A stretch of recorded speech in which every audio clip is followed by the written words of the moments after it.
Bismillahirrahmanirrahim. Alhamdulillahirabbil alamin. Allahumma shalli wa sallim wa barik ala sayyidina Muhammad wa ala sayyidina Muhammad.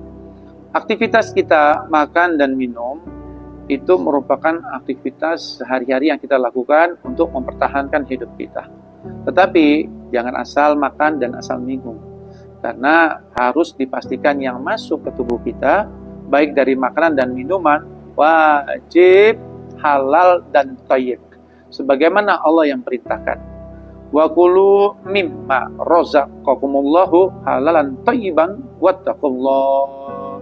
Makanlah kamu semua dari apa-apa yang aku berikan rezeki kepada engkau yang sifatnya halal dan thayyib, dan bertakwalah engkau kepada. Sekarang pertanyaannya, bagaimana kalau seseorang tidak mengindahkan perintah Allah, dia memakan sembarangan, tidak peduli itu halal atau tidak, bahkan naudzubillah min dzalik, barang haram masuk ke dalam tubuh kita, maka resikonya sangatlah berat. Dalam satu riwayat hadis disebutkan, innal abda la yaksiful luqmatal harama fi jawfihi ma yutaqabbalu minhu arba'ina yauman. Jika seorang hamba memasukkan satu suap ke dalam perutnya dari barang haram, maka amal-amal yang dikerjakan, amal-amal sore yang dikerjakan tidak akan diterima oleh Allah selama 40 hari. Berarti naudzubillah min dzalik, hari ini kita makan yang haram, maka hari ini, besok, lusa, sampai 40 hari sholat kita, puasa kita, apapun yang kita lakukan amal ibadah tidak diterima oleh Allah Subhanahu wa taala. Naudzubillah min dzalik. Tapi kalau dosa tetap dicatat. Berarti selama 40 hari ke depan kita kosong daripada amal soleh yang ada di catatan amal kita. Dalam riwayat yang lain disebutkan dalam hadis marfu kepada Rasulullah SAW, siapa saja orang yang membeli baju dengan harga 10 dirham, tetapi dari 10 dirham tersebut ada unsur kita mendapatkan harta tersebut dari barang haram, seperti mencolong dan sebagainya, maka selama kita memakai baju untuk sholat tersebut, maka Allah sekali-kali tidak menerima amal ibadah kita. Kenapa? Baju yang kita pakai untuk sholat ada barang haramnya di situ. Dan sholat kita tidak diterima oleh Allah. Berapa ribu pun rakaat yang kita kerjakan tetap tidak diterima oleh Allah Subhanahu wa taala. Lalu apalagi efek barang haram tersebut? Dalam riwayat hadis disebutkan, man akala halal atau jawarihu sa'an abah, wa man akala harama asad jawarihu sa'an abah. Kanjeng Nabi bersabda, siapa saja orang yang makan barang halal, maka mau tidak mau, suka tidak suka, maka tubuhnya mudah untuk taat. Sebaliknya, siapa saja yang makan barang haram, mau tidak mau, suka tidak suka, maka tubuhnya sulit untuk taat. Berarti orang kalau sudah kemasukan barang haram, maka untuk diajak ibadah sulit.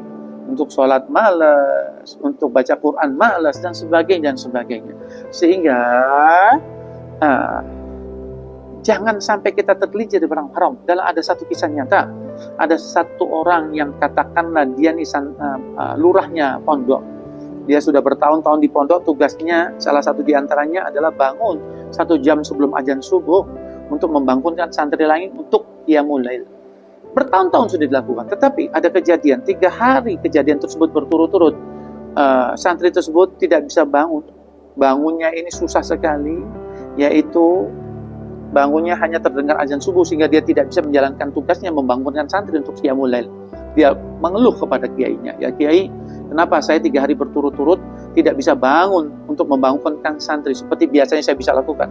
Lalu kiainya tersebut mengatakan, coba lihat sebelum kejadian ini terjadi, kamu makan di mana?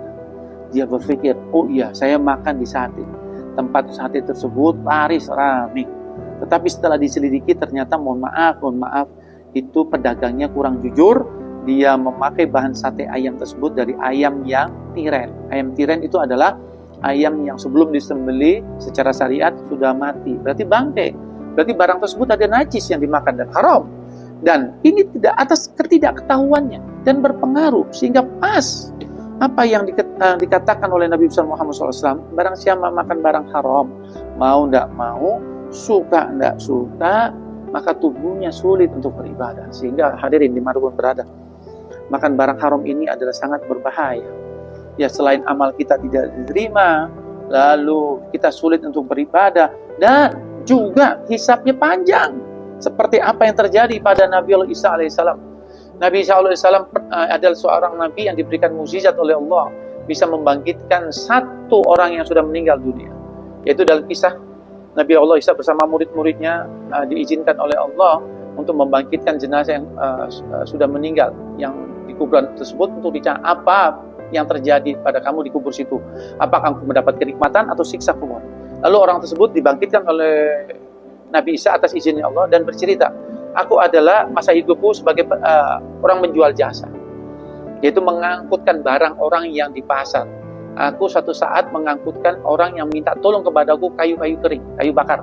Setelah sampai di rumahnya, orang tersebut belum datang, aku ingin mendapatkan bayaran, dan terasa di tubuhku ini, di gigiku ini ada sisa makanan, dan aku tidak tahu apa yang harus aku bersihkan dengan apa.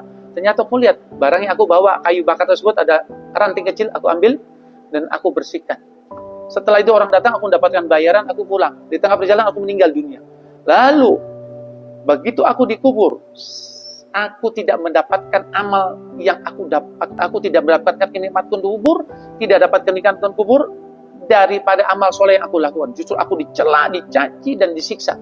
Sebab ada satu kesalahan sebelum aku meninggal dunia, yaitu aku mengambil ranting tersebut, ranting yang aku gunakan untuk bersihkan sisa makanan dari orang yang aku tolong membawa barang tersebut dari pasar tanpa izin dan tanpa ridhonya. Berarti ranting tersebut adalah ranting yang haram.